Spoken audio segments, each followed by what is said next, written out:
Welcome to the Didi Lital Show. Advice, thoughts, and stories from a married couple on cybersecurity, technology, and life in general. Now here are your hosts, Didi and Lital. Hello and welcome to the Didi and Lital Show. Remote again. Didi, you're in a hockey tournament with son number one. Yes. How's So, it go? as we know, if something is fun, Lital is against it. Lital is like Massachusetts, and I'm like New Hampshire.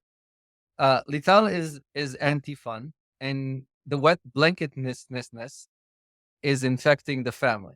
So Ron here is in a hockey tournament.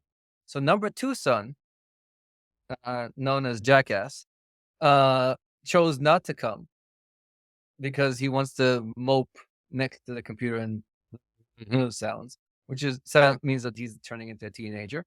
Number one son went to a hockey tournament with 16-year-old kids, girls included. And what did he do the first night there after they lost, of course? He did his RSM homework. He did math homework rather than go out. Linear algebra instead of going Exactly. out with the girl Yes. on a hockey tournament in a ski resort.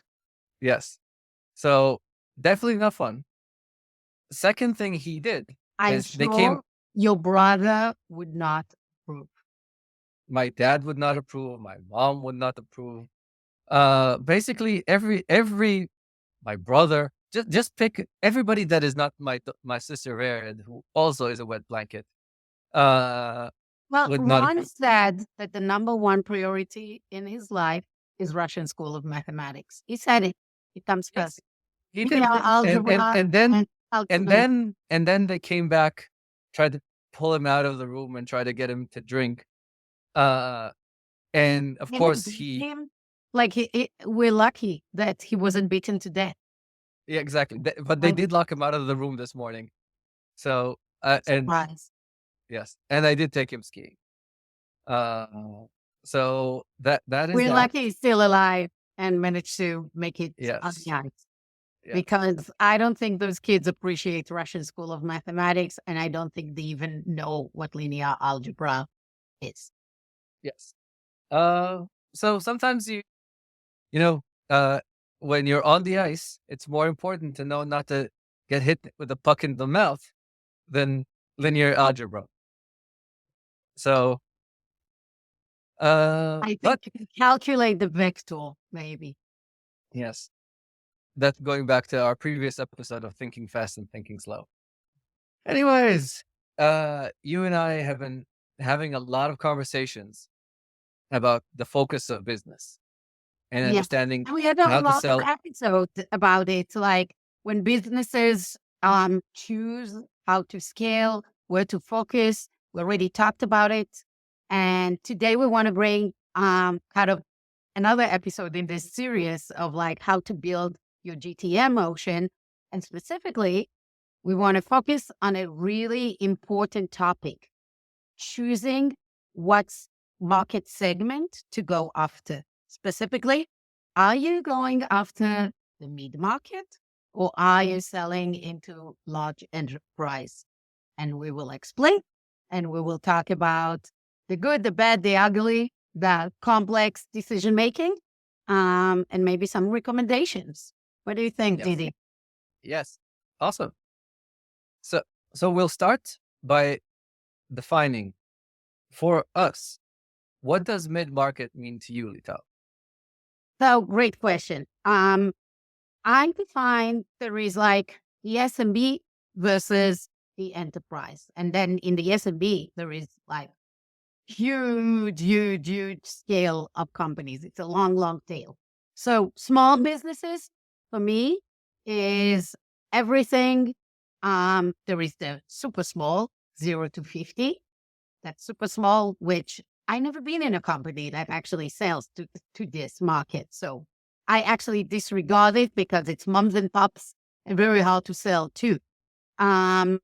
Typically, mid-market is anything from 100 employees, sometimes even thousands employees and up, all the way to, depends on how you define it, between 5,000 to 10,000 employees. And why? It's basically companies that have already quite big and growing footprint in terms of the employees, but they're still not massive, still usually concentrated in specific products, specific markets, sometimes specific geographies, and have very confined capabilities and needs, versus the way I defined enterprise. And also that is a big kind of scale. I like to call enterprise companies that have either 5,000 and more employees and sometimes 10,000 and more employees. And then it gets into the Fortune 5,000, the Fortune 1,000, the Fortune 50, the Fortune 10.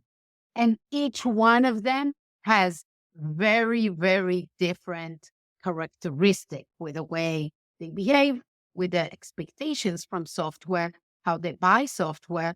Can you actually sell them when you develop software? So, Didi, anything different in the way you see mid-market versus enterprise, and then we can kind of like define where we want to have this conversation today? Yes. Well, you kind of put me to sleep with a very long answer, which I'm But I I'm do it guessing. every time. Like, you don't listen to me anyhow. What? What were you saying? I don't know. Exactly. No. No. So People listen to this podcast to actually get some wisdom from the I know. I do this all the fact that time. you're not interested. That's your problem. Well, I think that went You wrong. go, you go. Okay, what's Yeah, wrong with exactly. you? That went wrong. Anyways, from my perspective, I like to segment the market because I'm a more simple thinker. Yeah. Into three brackets. Bracket number one, and there's several vectors that I use to measure this.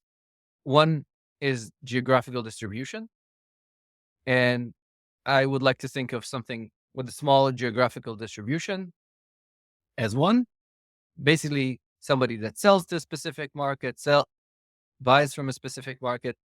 A business that basically runs in a limited market. That's usually when you talk about mom and pop shops. So if there's a shop in in Newton, that's a small business because it sells basically to the market around it. And the bigger business is a business that sells in a, let's say, a region geography, a single regulated geography. So somebody that sells in the continental United States, that would usually be a mid-market provider. That's a lot of small hospital chains and things like that. Those would be mid-market. Then there'll be companies that sell globally, like my Cisco. That's a company that sells all around the world. And the other thing that is also important. Let me interrupt and ask you a question. Yeah. And with the internet, e-commerce and stuff, can be a relatively small shop, but have a global footprint. So would you call a company that has small number of hundreds of employees, but selling globally an enterprise? It really depends on, notice what I said, that my geographical constraints were related That to the regulation that they need to comply with. Because, for example, making for, it very complex to actually. no. It's actually very simple to understand. You ask, this is a simple question with a simple answer to get. Is how many regulations do you need to deal with? If most people will know to tell you like right away, I need to comply with ISO for the French market. I need to comply with SOC 2 for this market. I need to comply with the Indian regulations for their market. If you hear somebody that says that, they're an enterprise, whether they want it or not, because more likely than not, just their governance department needs to be in the tens or hundreds of people, versus an example of companies like the Patriots. They are probably making a shitload of money. They're worth $6 billion, but they don't need to comply with all the disasters of every Not European very country. local. Very local. They're not very local. I mean, You'll see them. local. You No, don't see you'll them think abroad. no. Of course you do. They were playing in Germany. They were playing in. They got to lose on 3 continents. Uh, and producer Dave knows because I told him before the show that their suckness has just begun. Their suckness will grow significantly, but the idea is still the same. That that you can be a $1 billion business. The amount of regulation you need to comply, that's the thing that makes you an enterprise. And Okay. second thing is how big is the team that you're selling to, the overall team that you're selling to. So, for example, most mom and pop shops will outsource their security, compliance, all these things that our business, the security business, will deal with. They will not have that function. They'll have 0 people in that function. That means that you're not selling to them ever. You're selling to a service provider. And you might need to be able to deal with mom and pop shop because you sell through a service provider. But it means that it's not something that is big. I The want to pause for a second and say something. From everything that we are talking here, this is probably the most actionable way of segmenting the market because it will be very hard for you as a startup to start slicing and dicing and getting to know and looking at ZoomInfo or LinkedIn data and say this company needs to be addressed as a enterprise if you're going into all those complex criteria we just discussed, which are very valid, but they're a little bit of a more complex exercise. The easiest, most straightforward, and probably the most common denominator for companies buying software is actually the size of the team or the lack of a team that will buy the specific product that you will be selling to them. So to Didi's yeah, point, it goes from not having anyone on the team or having a person that is also the CEO, the engineer, and the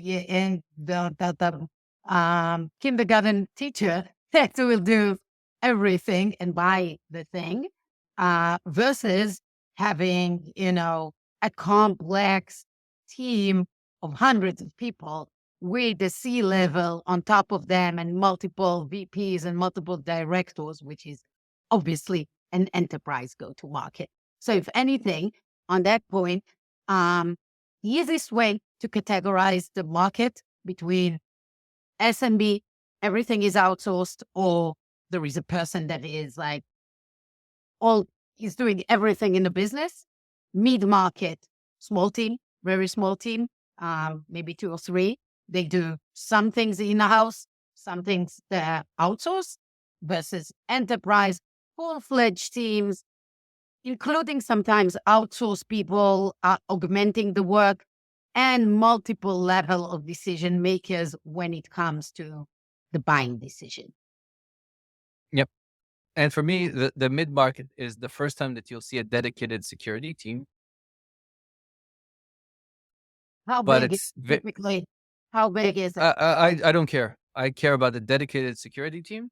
I don't care about the bigness You because don't have a sometimes dedicated CISO these days, in your experience. it's a dedicated CISO usually, or The the resto, CTO, or it's somebody that manages multiple people with multiple domains, but it's not a big team. It's not a big team. Even the VP can be a manager, maybe singles, maybe a single 10 or he, 20, but he's probably a coach player. He has a yep, role, yes, very yeah, technical. He yeah, just, got promoted to that. That's yeah, typical. yep. Um, yeah, Our friend Dima would usually be the CISO of such an organization. right. Uh, but there's when you talk about an enterprise, this is where I like to see it's most of the time somebody that will speak both compliance and threat. When you hear somebody talking compliance and threat and multiples, then you're in enterprise land. Because most of the The time, risk is discussed. Risk. when risk is discussed, when you're talking about SEC requirements, things like that. I wonder if our new billionaire Donald, in his new media company, that's a spec. Does they do? DP? Yeah, exactly. I wonder if they deal with risk and threats and all that stuff, or they Oh, just for pay China. them, being pawned is a plus. Yes, exactly. London, Exactly. So, but that immediately goes outside the process. But this also gives a good opportunity. So if there's an interesting thing in both of the sidebars and less in the middle, it's the how you purchase, because a lot of times the mid market will purchase directly.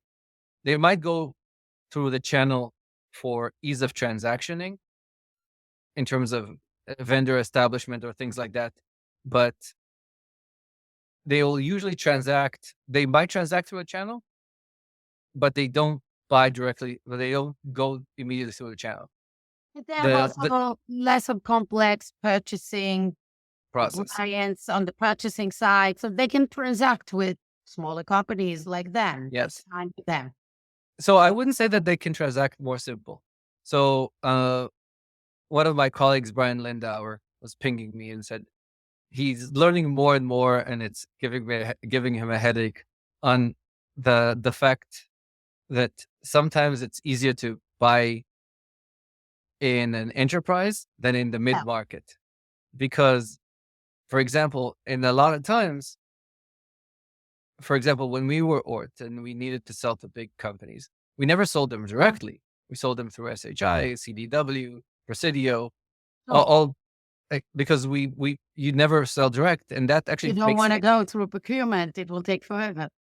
Exactly. So, but that's what you sell through a channel. But all the stuff, all the due diligence that needs to happen, that companies do for a vendor, suddenly that goes out the window. In enterprise sales, because a lot of times they'll go through the channel or go through an established vendor. And this is really weird, because it means that you put all this process in place, but you throw it out to the subsidiaries, versus the mid market, that as we said, the CISO is still there. He's still engaged. He still has his finger on the pulse, and he'll pause things and say, no, no, no, no, no, no. I want to do some due diligence. I want to do real risk assessment. I want to understand what data am I giving to whom and why. So sometimes, and this kind of goes into the misunderstanding of a lot of junior salespeople, is they say, yeah, let's focus on the mid market. And they don't realize that an enterprise deal might actually be easier. Yeah, we'll talk in a Because second about the product market fit into the different ones and the pluses and minuses. yes, But so on the topic, I think it's really important to understand that when you're selling to the mid market, the buyer is usually hands on. He understands what to have some understanding of what to do. yep, He is usually just one level removed from yes, actual being in your platform. So scrutiny might be bigger than actually in the enterprise, that the users of whatever the software is are usually very remote from the buyer. The buyer yes, might not have used software in the last decade or so. or Uh, maybe a dedicated purchasing person. Correct. So that's something to understand. And that's why sometimes actually selling to the enterprise is easier. So Yep. Let's talk about considerations because you started talking about that. Considerations for companies where to go. To go up market, enterprise, mid market. There is this belief that you have to go to the up market and sell to the enterprise to actually be considered a big company that can be acquired or can one day go IPO. Um, is that true? False? Let's think about that. And do we really have to sell to the enterprise? Should we sell to the enterprise? Can we focus on mid-market? And the most evil thing, the mix of all of it together. Is it good, bad? What do we think? So, So tell us first, your thoughts. so I'll start with the most important one, which is in the Jewish religion, there's a term called shatnez. I don't even know how to say it in English. Gemish, that's kind of like It's it's like the not, gemish. but it is. Right. So what it means is when you create a fabric that is created from two different threads. And actually it's forbidden in Judaism. You are not supposed to use cloth that is produced from two different sources of thread. Why is that? Yeah, because I don't really care about I the think there religious is aspect. something about the quality of it. It's But something I don't. really related to quality, but in reality, I don't really care. It's just an interesting element to give people a bit of education, but the I don't like the mix. I think mixing stuff when you are an early stage startup, mixing versus focusing is a bad thing because the salespeople you need to have are different. The the sell process that you need to have is different. The There's a whole message, the the story, messaging, why you the care. story. Yes, because I enterprise sales sometimes, and this is the misleading thing, an enterprise sale for a startup can actually be easier in a set of reasons in an enterprise versus in the mid market. First is the wholeness. When you deal with a technical CISO, like my buddy Tom, like Larry that helped that was on our call, like Dimitri, like Yuri, the guy that replaced him, you can't BS them. They were hands on, and they look at the tool and they say, yeah, it's not complete. I need this set of features. Sometimes they need things that are. You told us a lot about the marketing team. They need a lot of times they need something that's like 5-inch deep, but a mile wide because they're going to buy one thing for an identity You don't have solution. the budget to do best They of don't have, breed and it's not buy just the and budget. They don't have the budget to train. They don't have the people to train. They the, don't have the ability to integrate all these tools. they integrate all these tools. What they would like to do is, for example, Don from LastPass and I were talking about this. There is the emergence of an identity platform. Well, Gartner is not really defining this because it's not really there, but you need everything. You need it to be an IGA. You need it to be a PAM. You need it to be the IDP. You need it to it needs to be a duck. A duck can swim, can fly, and can run.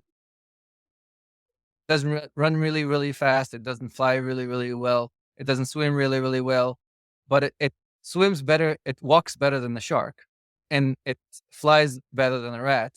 And that's kind of the point. It can do better than things that are dedicated to its space. And it But the comes with enterprise a does need, package of a duck. Basically, one of the and it's problems. tasty. It's tasty, especially when it's with the right Chinese orange sauce. Exactly. So and the whole thing of sometimes you have those capabilities that you need to have for the mid market of self-serve. They don't want to spend time on you providing professional services, onboarding the data, plugging in, putting stuff. They want to have API keys and get going. It takes time for a product to build itself to that point that it's self-served with full API keys, with easy documentation that they can self-serve themselves, maybe with a community to do. They don't want to speak with anyone. They're just going to go and Google and look at your YouTube They don't have and, the time. They don't have the time. This is the important thing. They don't have the time. So and when the you're a attention startup, that's span. Yeah. exactly, and that's a really important thing for a startup to be aware that sometimes if somebody doesn't have the attention span, and Tom from Kayak wrote a very good paper, and I'm happy to share this with people, that one of the things that when you engage with an advisor, one of the duties of the advisor is to commit to actually paying attention to the startup. And on the other hand, the startup needs to reciprocate that. But a lot of times the smaller, uh, when you do a mid-market sale, the team just wants the tool to work, do the job. You can't expect them to be engaged with you in terms of the features. And when it won't work, they'll just kick you out and say, That's it. done. The enterprise will have a lot of times because, as we said, bigger organization, somebody can be a specialist in circumcising mosquitoes. And that and because you solve that problem for them, just that, they'll pigeonhole you. You'll do that. It will be really hard sometimes to find other product market fit because you need to find everybody that circumcises mosquitoes everywhere else, and that's usually rare. But if you find something that's repeatable across multiple enterprises that have that niche, that have this person that has that problem, and now you're able to replicate this. Now you have a solution that replicates. What is the danger? A lot of times in an enterprise, what will happen, and this is how CyberArk became CyberArk, and that's how a lot of products like our nice firewall ASA has a bazillion different features, is because the enterprise eventually will expect you to do everything. So when They you work for want a to specific, build features specific to the use case. That's the expectation. yes, I will pay you yes, 7 figures to go build whatever is the use case. exactly. And that use case might, as a startup, might diverge from the rest of the market because a company like Cisco might have processes that are dedicated to Cisco because it sells in so many geos. It has an insanely lengthy supply chain. It it solves telecommunication and networking and security and that's why it's bringing in so many billions. But it had to evolve into things that are unique to it. Not only that, Amazon, the processes that it built that made it successful are the parts that are making it unique. Same as Microsoft. So you end up with building something that's super custom for something and it will never fit anybody else. So you need to be very, very careful. But I'll give you an example of something that is a growth opportunity. So when we were ORT, whenever somebody came to me and said, do you support Ping ID? I would tell the salesperson, hang up the phone right now. Hang up the phone now. And he said, why? And I said, because Ping has like 17 different versions of the same version of a product on-prem. And it's not consistent. It's customizable to the hilt. So it will never, if we solve to Ping for this customer, it means nothing to everybody else in the market. Ping has Ping 1 that has 6 versions in the cloud or 3 versions in the cloud. It's called Ping 1, but it's not really 1. It's like 3. And trying to support one of those things, it's a pain. Same goes for SailPoint. Same goes for some of those other enterprise dedicated softwares. If you try to support them, everything is a custom. Everything is custom and everything is a pain. And when you deal with the Oktas of the world, you deal with some of the other more novel tools like HubSpot. They were very good at saying you get what you get and you don't get upset. And because of that, the integration is much, much simpler. So as a startup, I wanted to work with the cool cloud crew because I didn't need to build a million integration and I built it once. now that I am part of an enterprise, it opens up a massive market for me. But it means that I also need to be able to know what I'm doing, and eventually these things will slow the development process up. So that's a very lengthy thing to explain that variation and that difference. There is also this kind of like thing that I think we need to explain about what is called enterprise readiness and what is Yes. included in it versus what's not. So it's a little bit of a paradox, I think, because on one hand, yes, when you're selling to the enterprise have some a certain level of maturity they expect. They expect you to have some security certification. You have to be at least SOC 2, if not additional things. If you're selling into hospitals, you need to be HIPAA. And, it depends on the regulation and whatever the industry is. So they will not buy if you don't have it. But having said that, on other areas, they're very light. So in terms of, as you said, some of the integration, what we talked about, self-served versus your people, going and professional services, actually doing the deployment instead of the product being automatically deployed fast. So their expectation is actually to pay you a hefty check sometimes for professional services and deployment. Part of the deal, Yes. they expect it, which helps startups sometimes fake it till they make it. So you cannot compromise on some enterprise readiness thing like security or governance, and some things depends on what you're selling and the industry you're selling to. But on other things like ease of deployment, when you sell to the enterprise, they don't care sometimes. It really depends, but many of them will be totally fine with something that doesn't have a sleek UI, and some things that actually need your people to come in on the back end and write some scripts to actually start running on somebody's environment. They're fine with that. Yep. Now you can save Because a lot of time times they by don't saying, need you to have this. Sometimes they don't need you to have the slick UI because they have their own console. So they expect to have. They know that you don't support their console. They know that you need an API, and somebody will come in and duct tape it to their API. They expect you not to have. They expect you not to have something very complicated because they expect from beginning to that your data is supposed to live in their Splunk, not in your own environment.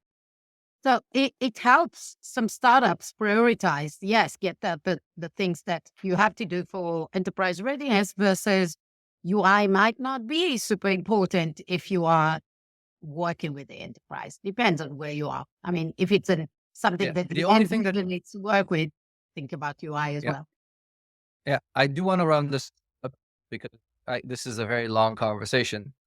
You wanted to bring in even more topics, but you wanted to There's so talk much about to say about verticals. that. Yes, exactly, like verticals and such.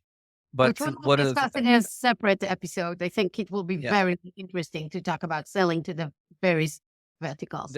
the other thing? The other warning I have to people that want to sell to the enterprise versus the mid-market, the advantage and disadvantage of the mid-market, as I mentioned, is that the limited level of engagement possible. But with the enterprise, you need to make sure that not one or two enterprises make up more than 50% of your ARR, because that's like the yeah, exactly. There's the old joke of what's the difference between the Jewish mom and a pit bull, that the pit bull eventually lets go. The It's the same thing here.